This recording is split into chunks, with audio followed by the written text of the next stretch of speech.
बुझ गलिए छोटकी महारानी है कि मलिया के धरे लगे द्वारपाल अलगे से लो। अरे आज बहुत खुशी की बात है, तुम जो कुछ मांगोगे पकड़े सिपाही जी के नहीं पकड़े, तुम जो कुछ मांगोगे हमारा वो तुम्हें सारा कुछ मिलेगा। देखिए वहाँ से ड्यूटी को के घर जा रही है। अच्छा तो घर वाली कहे कि जे की लो रात दरबार से हम कहे की लेबे राजा साहब का तो बहुत कुछ, लेकिन एगो संतान बेचारा के नहीं होए है की मांगे रे आए, लेकिन मांग ले क्या मांगता, मांगो क्या मांगता है। हमारा तो शर्ट पैंट का सच सच बताना।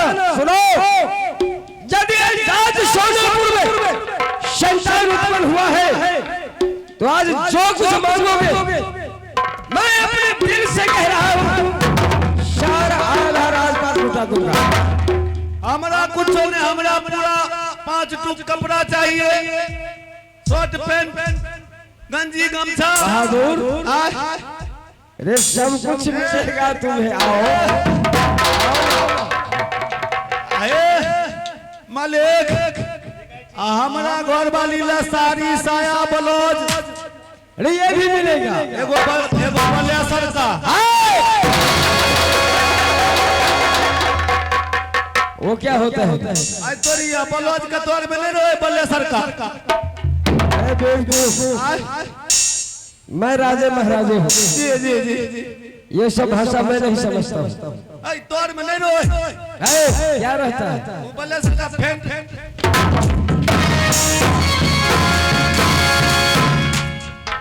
खुशी के दिन में आए दुखिए करे छी।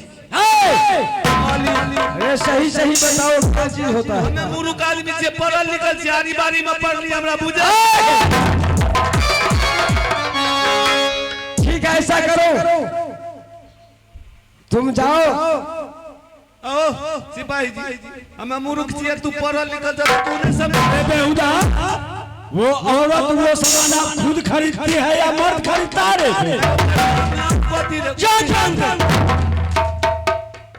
वो सब बात नहीं बोला जाता। हम तो मूर्ख छी, इसीलिए पिटाई लगता है। और अच्छा खल बहुते बचल है पूर्णिमा तक।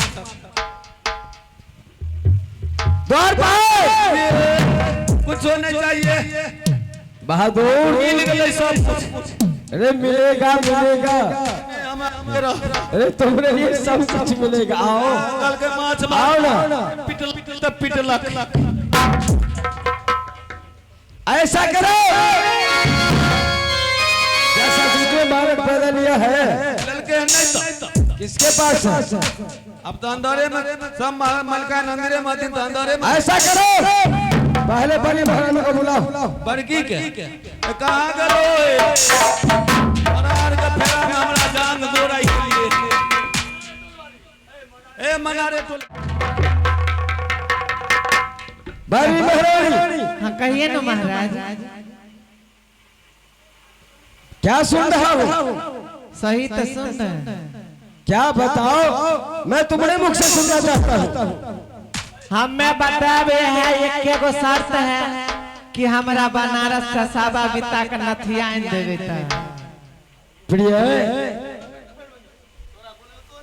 हाथ हटा के बात करियो ना। महारानी इधर आओ।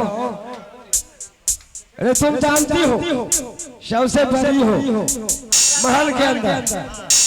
अरे साबा तुम्हें जो मांग होगा। अच्छा तुम तो घर की मालकिन हो, तुम्हें जो चाहिए वो सब कुछ मिलेगा। नहीं पहले दिखाइए। क्या दिखाऊं? वही जो बनारस से साबा बिता के नथिया है। अरे मैं अभी ऑर्डर करूंगा, अभी मिल जाएगा। मिल जाएगा ना? अभी जस्ट मिल जाएगा। तो ठीक है हम देते हैं।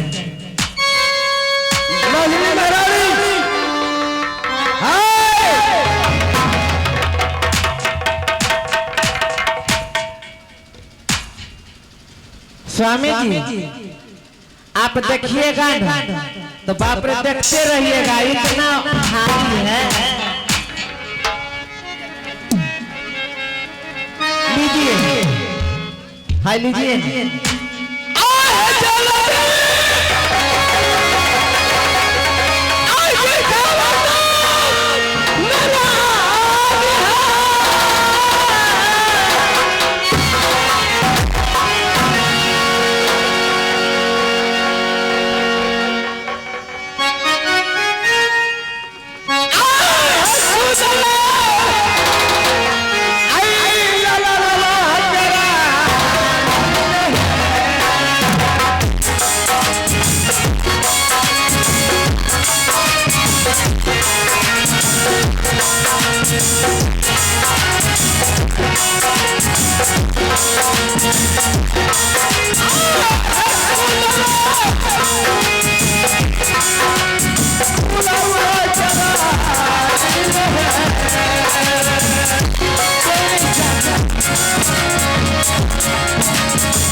अरे अब तो तुम सबको भी ये बाछड़ी का नाम मिल जाएगा। स्वामी जी आप ये चाह रही हो ना, मुझे बहुत खुशी का दिन है, खुशी का बात है। आप जो मन में यदि मेरे पास खुशी है तो तुम लोगों के पास भी होना चाहिए। मैं इसी बात का विश्वास नहीं की। सुनिए ना, क्या बताएं और बताएं कि नहीं बताएं? ऐसा बताओ, खुशी तो ऐसा है, आप अगर जानिएगा तो पूरा पब्लिक को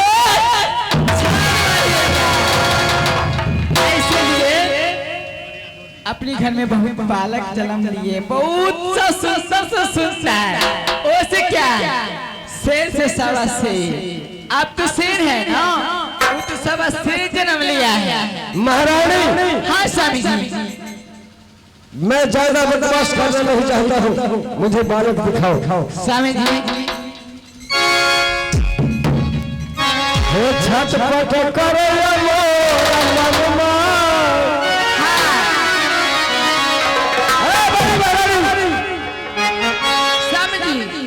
झटपट करे मनमा लड़ना कखने देखबना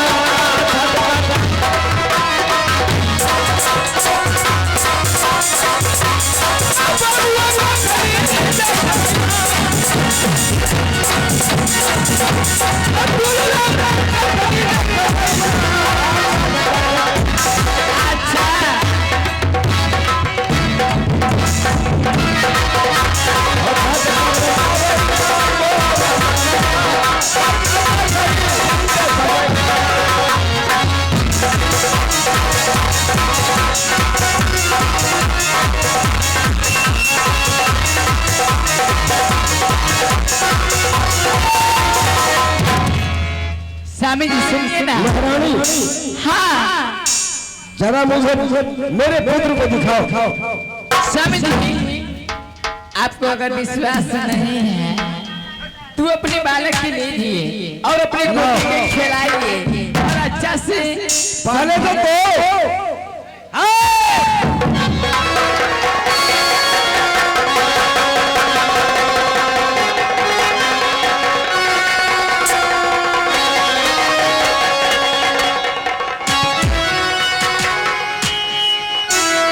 महारानी सच बोली कि शेर का पुत्र शावा शेर होता है, सचमुच में बालक नहीं तो जनता रहे। महारानी क्या मैं अपने पुत्र को मुख देख सकता हूँ? स्वामी जी देखिए ना क्या खूबी है, बहुत अच्छा है, देखने में बहुत खूबी है।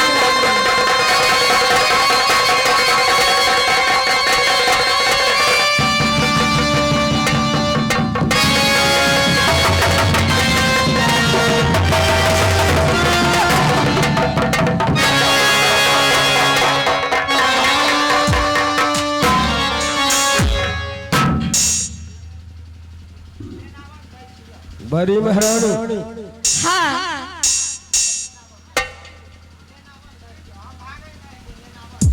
मेरे साथ मजाक करना छोड़ दो और बालक कहाँ है वो तो स्वामी जी सुनिए सामने ये पे आप तो सोच रही थी जब शादी करके लाई थी डोली पर आप सोच रही थी कि मेरी छोटी है ये भी है कि मेरी छोटी है वो भी उन्हीं को बात होगी। ये बताइए अभी क्या खूबी हो रही है, क्या गलत हो रही है? सुनो हाँ क्या ये छोटी महारानी के उधर से ही बालक जन्म लिया? सच सच बताओ क्या ये छोटी महारानी के उधर से ही बालक जन्म लिया है? हे चाची समझा तो मर्दावा के ये मर्दावा के ईटा कोई डाल के महारानी हाँ मैं कह रहा हूँ जो पूछ रहा हूँ जो प्रश्न कर रहा हूँ उसी का उत्तर देना। छोटी महारानी के उधर से ही बालक जन्म लिया है, बताओ।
क्या छोटी महारानी के उधर हे चाची समझाना दो मर्दावा की हो भैया समझाना दो मर्दावा। सुनो ए की बात तुम सच कर रही हो।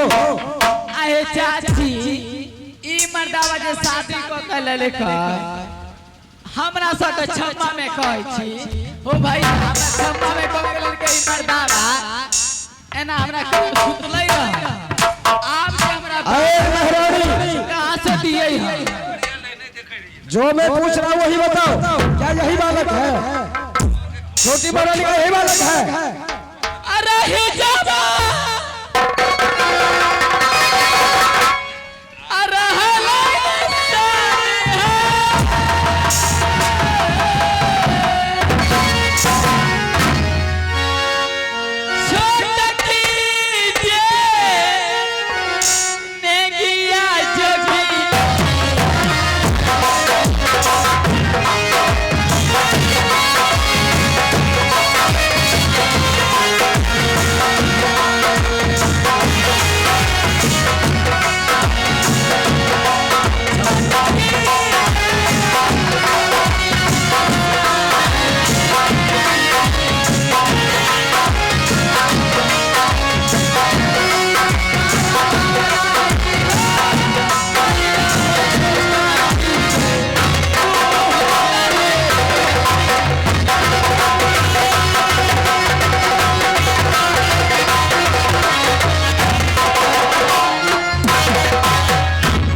मैं तुम्हारे वृत्तांत को समझ गया। तुम महल में चलो। सुनिए तुम महल में चलो, महल में चलो। सुनिए आप तो सोच रही थी जी जो है जो मेरा छोटी है अभी जो छोटी है मैं तुम्हारे क्या महल में चलो चलो थी जो भी थी वो अपनी बात को सॉरी कर मैं समझूंगा। चलो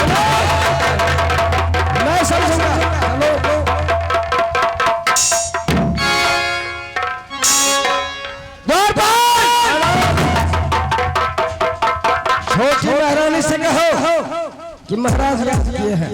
ठीक है महाराज।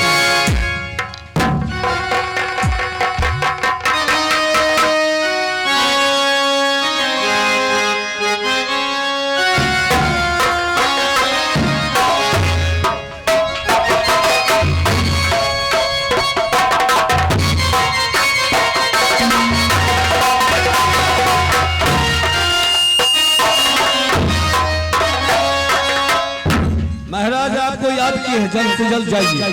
क्या महाराज जल्द की है? चल चल चल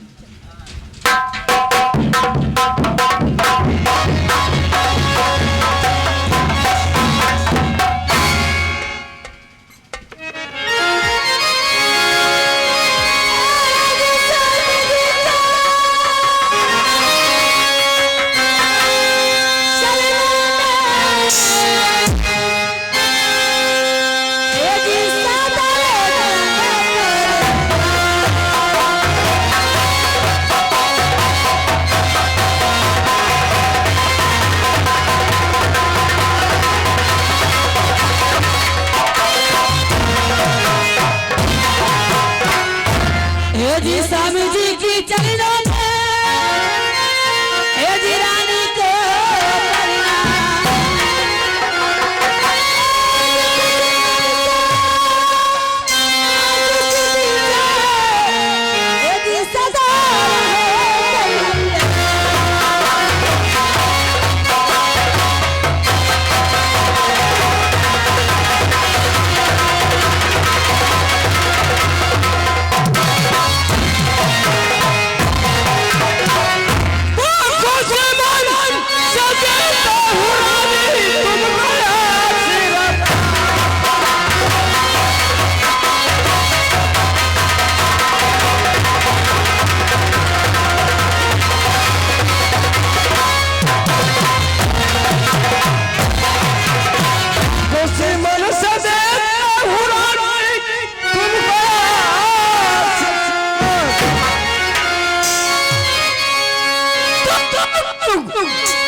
ए मस्त रहो महारानी, छोटी महारानी। जी महाराज। आज मैं शिकार खेल रहा था जी। जब शिकार खेल करके वापस आया तो बहुत खुशी का माहौल सुना। अच्छा क्या बात सत्य है? हे महाराज, आप किस बात की खुशी का माहौल सुने, जरा हमें कह सुनाइए। मैंने सुना हो कि तुम्हारी कोख से संतान जन्म लिया है। हाँ महाराज, ये तो मैं भी कहती हूँ कि मेरी कोख से एक संतान, एक मेरा बेटा, एक बालक जन्म लिया है। प्रिय जी महाराज। जरा उस संतान को दिखा सकती हो? हे स्वामी, वह संतान, वह बालक मेरे पास इस वक्त नहीं है। महारानी जी महाराज। तुम अपने उद्र से तुमने अपने ही संतान को जन्म दिया, तो संतान है कहाँ? वो बालक है कहाँ? मैं देखना चाहता हूँ। वह बालक, वह मेरा बेटा जो मेरे उद्र से जन्म लिया, वह बालक मैं नहीं जानती हूँ, क्योंकि वह बालक जिस समय जन्म ले रहा था उस समय मेरा मोरी कोठी में था और पैर चूल्हा में। बालक जन्म देने के बाद मैं बेहोश हो गई। वह बालक हमारे बारे सौतीन है, उन्हीं को पास है। छोटी महारानी जी सोच समझ के बात करो। तो तुम किसके सामने बात कर रही हो? मैं अपने पति को सामने बात कर रही हूँ। यही सोच लो जी। और उसी तरह से ये प्रश्न का उत्तर दो। क्या बड़ी महारानी बालक ले गई है? हाँ महाराज, मैं उस समय बेहोश हो गई थी और बालक मेरे बड़ी दीदी ले गए हैं। वाह, उन्हीं के पास बालक है, मेरे पास नहीं है। क्या वो बड़ी महारानी के पास बालक है? वही बालक है? हाँ वही बालक है। क्या ये तुम्हारा ही बालक है? हाँ वो मेरा बालक है। क्या तुम सब कह रही हो? क्या तुमने अभी तक मुख को नहीं देखा? नहीं महाराज, मैं उस समय तो बेहोश हो गई थी, मुझे मुख देखने की क्या, मैं अपने अपने अपने तन से। जिस नारी ने अपने उम्र से संतान को जन्म दिया, स्वयं अपने औलाद को मुख नहीं देख पाई, और क्या कर सकती हो तुम? महाराज, बेहोशी अवस्था में अपने बालक को मैं कैसे देख पाती? मेरा बड़ी दीदी उन्हीं के पास नहीं ले गए हैं, मैं नहीं जानती हूँ। महारानी अब यही सोच लो, क्योंकि बालक मेरे पास है। हाँ तो दीजिए महाराज, मैं भी अभी होश में हूँ। जो बालक हमारी महारानी के पास है वही है। हाँ वही है, वही है ना? सच कह रही हो? कर रही हूँ।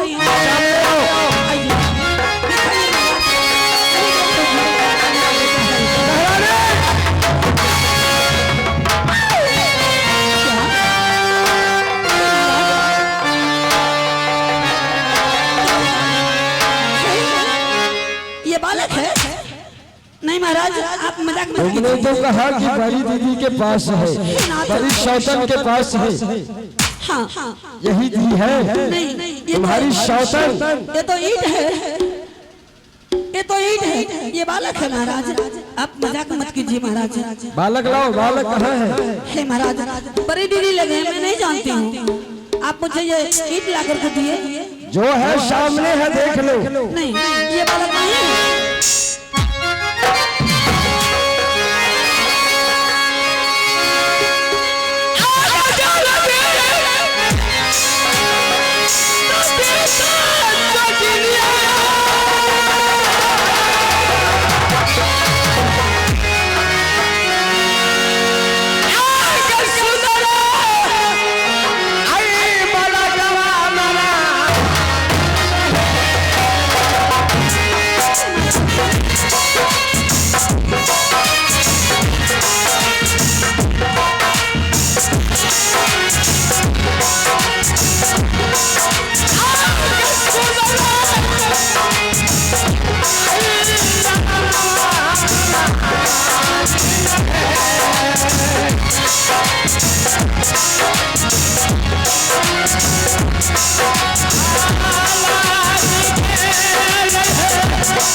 महारानी, आप मुझसे मजाक क्यों कर रहे हैं? अभी तक मैं तुम्हें इज्जत से पेश आ रहा हूँ और इज्जत से बात कर रहा हूँ। बालक है, दिखाओ। मैं नहीं जानती हूँ, मेरे पास ये बालक नहीं है महाराज, नहीं है। बड़ी दीदी लगे हैं, मुझे कुछ पता नहीं। तो बड़ी दीदी के पास से यही बालक मिला है? नहीं, ये मेरा बालक नहीं है। ये तुम्हारा बालक नहीं है? नहीं, ये तो कहाँ है, दिखाओ। मैं नहीं जानती, मुझे नहीं पता।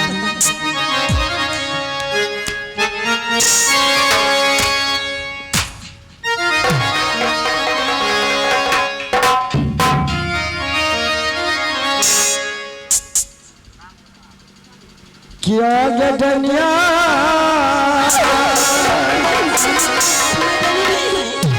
आप मुझे अच्छे मत लगाइए, मैं अपने डनी नहीं हूँ। यदि मैं जानता कि तुम एक भिखारन हो, एक गरीब की लड़की हो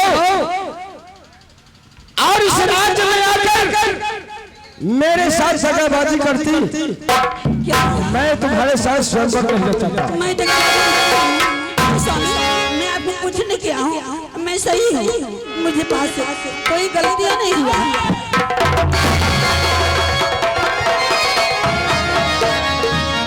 अभी से इसी वक्त से हमारा तुम्हारा रिश्ता खत्म हो गया। तो मुझे स्वामी कहना भूल जाओ, मैं तुम्हें महारानी कहना भूल जाऊंगा।